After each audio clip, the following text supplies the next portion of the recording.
ओम नमः शिवाय नमः शिवाय नमः शिवाय। नमस्कार, आदाब, सत श्री अकाल। मैं देता हूँ रिपब्लिक इंडिया, ब्रिटिश इंडिया और ईस्ट इंडिया कंपनी के नोट और सिक्कों की जानकारी। वक्त की रफ्तार चलती रहती है, वक्त कभी नहीं रुकता। समय आता है हमारे जीवन में अच्छे और बुरे कर्मों का हिसाब बराबर करने के लिए।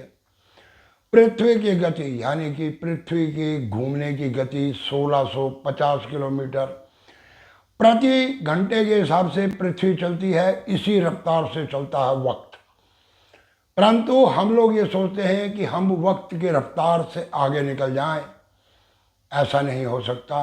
वक्त की रफ्तार से आगे ना कभी कोई निकल पाया है, ना ही कोई निकल पाएगा। विचार करो कि अगर वक्त एक बार थम जाए, यानी कि पृथ्वी अगर एक बार एक ही जगह पर स्टॉप हो जाए सिर्फ 5 सेकंड के लिए, सिर्फ 5 सेकंड, ओनली 5 सेकंड, तो इस दुनिया का नक्शा क्या होगा? पूरे का पूरा पृथ्वी लोक, हमारा ये संसार खत्म हो जाएगा सिर्फ 5 सेकंड में। इसलिए वक्त कभी नहीं रुकता, वक्त चलता रहता है। हमें अपने अच्छे और बुरे कर्मों का हिसाब किताब इसी जन्म में, इसी पृथ्वी पर रहकर भोगना पड़ता है। लोग कहते हैं कि पुनर्जन्म, अगले जन्म में क्या होगा, किसने देखा? ऐसा नहीं है। अगला जन्म तो हम मृत्यु से पहले अपने लिए तैयार कर लेते हैं अपने कर्मों के अनुसार। अगला जन्म मेरी प्रवृत्ति ये है, और मैं जिस चीज़ को समझ पाया हूँ, मरने के बाद इस संसार में कौन आया, उसे पिछले जन्म के बारे में क्या पता था। एक सही क्लैरिफिकेशन किसी भी व्यक्ति के पास नहीं है। कहानियाँ दिखाई जाती हैं कि फलाने गांव में, फलाने शहर में बच्चे ने जन्म लिया और उसे पिछला जीवन पूरा याद है। परंतु मेरा मानना यह है कि मरने से पहले हम अपने शरीर से एक नई जिंदगी यानी अपनी संतानों को जन्म देते हैं, और वो संतानें ही हैं हमारा पुनर्जन्म।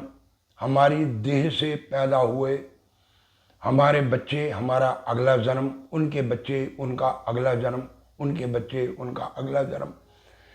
हम अपने माता पिता का अगला जन्म है, और हमारे माता पिता अपने माता पिता का अगला जन्म थे।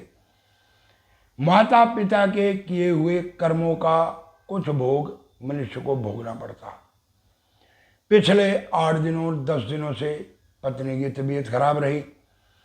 उसके बाद हमारे एक साला साहब हैं, मिसेज के बुआ के लड़के, वो यूएसए से आए हुए हैं, 80 साल की उम्र है। वो बीमार हो गए। यहाँ मेरे शहर में उनको देखने वाला कोई नहीं था। उन्होंने मुझे इन्फॉर्मेशन दी, उनको हॉस्पिटल में दाखिल कराया, और लगभग 5 दिन मैं उनके साथ रहा, उनकी देखभाल करता रहा। अब कुछ ठीक है, उनको घर लेके गए हैं। 29 तारीख की उनकी फ्लाइट है, वापसी का सोच रहे हैं। परंतु जो हालात हैं वो हालात ये नहीं कहते कि वो इस कंडीशन के अंदर अभी वापस जा पाएंगे। कर्म मनुष्य को करते रहना चाहिए। वक्त का रफ्तार अपने हिसाब से चलती रहती है, हम वक्त को कैच नहीं कर सकते। मैंने अभी ये कहा कि वक्त नहीं थमता। अगर वक्त रुक जाए तो क्या हो? अगर ये जानने की इच्छुक है आप में से कोई भी, तो 100-120 किलोमीटर प्रति घंटे की रफ्तार से एक कार में बैठ जाओ और अचानक लगा दो उसमें बैक गियर, या अचानक लगा दो उसमें बैक गियर। आप लोग समझ जाओगे कि वक्त की रफ्तार को रोकने का क्या नतीजा हो सकता। तो वक्त कभी नहीं रुकता, वक्त अपनी रफ्तार से चलता रहता। बैठा था तो सोचा कि चलो आज फारग हुए हैं तो एक छोटी सी वीडियो बनाएं आप लोगों के लिए। पहले सोचता रहा कि किसी सिक्के की वीडियो बनाऊं, कुछ ढूंढे पिछले 10 दिनों में, काफ़ी कुछ दिमाग से निकल गया कि कौन कौन से सिक्के और क्या और कैसा, क्योंकि ये तो संसार के अंदर हैं। तो कुछ ना कुछ लालन पालन के लिए मनुष्य को चाहिए और मनुष्य लगा रहता। ईश्वर ने तो मनुष्य को और पशु को एक ही प्रवृत्ति देकर भेजा। दो तरह के प्राणी संसार के अंदर, जड़ और चेतन। जड़ भी एक बीज से जन्म लेता, परंतु उसमें बुद्धि नहीं होती, एक ही स्थान पर खड़ा रहता है वो। और जो चेतन है सभी गर्भ से जन्म लेते हैं। जी हाँ, चेतन सभी गर्भ से जन्म लेते हैं, चाहे वो जल में रहने वाला हो, थल में रहने वाला हो, या आसमान पर रहने वाला। उतरना सबको इस जमीन पर पड़ता, नीचे उतरना सबकी प्रवृत्ति है, यही प्रकृति है, इसको रोका नहीं जा सकता। मनुष्य ने अपने कर्मों से अपनी प्रवृत्ति को कुछ बदला, प्रकृति तो वही है, प्रवृत्ति को बदला, और प्रवृत्ति को बदलकर हम लोगों को ऐशो आराम, जिस्म के ऊपर कपड़े, बोलना चालना, अपनी एक भाषा। भाषा ऐसे ही पशुओं की भी है, वो भी एक दूसरे की भाषा को समझते कि कौन क्या कह रहा। कभी जंगल में जाकर देखो, एक चिड़िया के चिल्लाने पर बाकी चिड़िया भी चिल्लाने लगती है, एक पशु के दहाड़ने पर बाकी पशु भी दहाड़ने लगते हैं। उनकी भी एक अपनी भाषा होती है और उसी भाषा को समझते हैं वो। हमारी भी एक भाषा, हम उस भाषा को समझते हैं। अभी पिछले दिनों मेरी एक बुद्धिजीवी से बात हुई, तो बात कुछ ज्ञान धर्म की थी। हॉस्पिटल में बैठे थे, तो मैं इस तरह की वीडियो कभी कभी बना देता हूँ। समझने वाले समझते हैं, जो नहीं समझते वो सोचते हैं कि बाबा जी को शायद कुछ माइंडली डिस्टर्ब हो गए और इस तरह की वीडियो बनाने लग गए। तो बात चली। अब बात क्या चली, यही एक पुनर्जन्म की, जो मैंने अभी आपको बताई कि ये पुनर्जन्म, और इस तरह से कि हमारा पुनर्जन्म तो हमारी मृत्यु से पहले हम अपने संतानों में अपने श्वासों को भर के जाते हैं, और वही हमारा अगला जन्म है। हमारे द्वारा किए हुए कर्मों को वही भोगते हैं। तो इसी तरह बैठे होते हैं कई बारी, तो कहीं कोई इस तरह का व्यक्ति मिल जाता, तो उससे कई तरह की डिस्कशन होती है। तो उससे भी काफ़ी चर्चा हुई इस बारे में। अच्छा लगा मिलकर उनसे भी, उन्होंने जो बताया, जो कहा, और हमने जो उन्हें बताया उन्होंने भी एक्सेप्ट किया। प्रकृति का नियम यही है, आदि से अंत तक और अंत से फिर आदि की तलाश। यानी कि शुरुआत से अंत हर वस्तु का होता है, हर चीज़ का होता, और उस अंत से फिर एक नई शुरुआत। इसीलिए शिव को कहा गया है आदि और अंत। तो यही बात उनसे चल रही थी। तो ब्रह्मा, विष्णु और महेश, इन तीनों की बात चलने लगी। तो मैंने कहा कि परमपिता परमेश्वर तो सिर्फ एक है, मात्र एक, किसी भी स्वरूप में है वो मुझ में भी है, वो आप में भी है, जिसने इस पूरी प्रकृति की रचना की। अब ये ब्रह्मा, विष्णु और महेश कौन है? तो मेरा अध्ययन, मेरी सोच और मेरी स्टडी जहाँ तक रही, मैंने ये सोचा कि ईश्वर ने इस प्रकृति को, इस ब्रह्मांड को, इस प्रकृति को जन्म दिया और इस प्रकृति की गोद में बैठा दिए ब्रह्मा, विष्णु और महेश। ब्रह्मा यानी कि ये पूरा ब्रह्मांड जो इसी प्रकृति में आता, विष्णु यानी कि जीवन, हमारे जीवन में जो श्वासें चलती हैं ये सब विष्णु, और शिव जहाँ हम सब समा जाते हैं यानी कि अंत।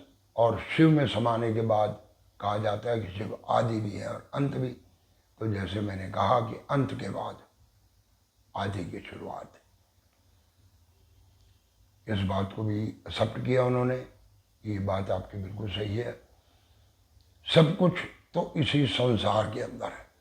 मनुष्य अच्छे और बुरे कर्म करता, और इस चीज का एक बहुत बड़ा उदाहरण मैं आपको दे रहा हूं कि कोई भी व्यक्ति जब अच्छा कर्म करता है तो उसका मन, उसके अंदर से एक खुशी उसे प्राप्त होती है।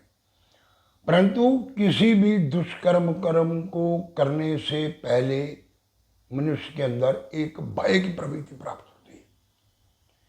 भय लगता है कि इस कर्म को करने जा रहे हैं, परंतु फिर भी दुष्कर्म करता, छुप कर सोचता है कि शायद मेरे को किसी ने देखा नहीं, परंतु उसने स्वयं को देखा है और उसके स्वयं का किया हुआ कर्म ही मनुष्य को बार बार परेशान करता।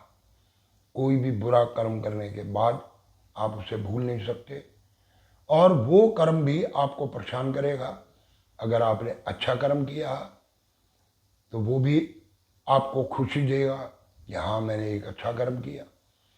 तो किसी भी कर्म को करने से पहले अपनी अंतर आत्मा की आवाज़ को सुनो कि मैं क्या करने जा रहा हूँ, क्या कहने जा रहा हूँ, क्या मैं बोलने जा रहा हूँ, इसका सही रिजल्ट क्या होगा, क्या ये जो करने जा रहे हैं ये सही है।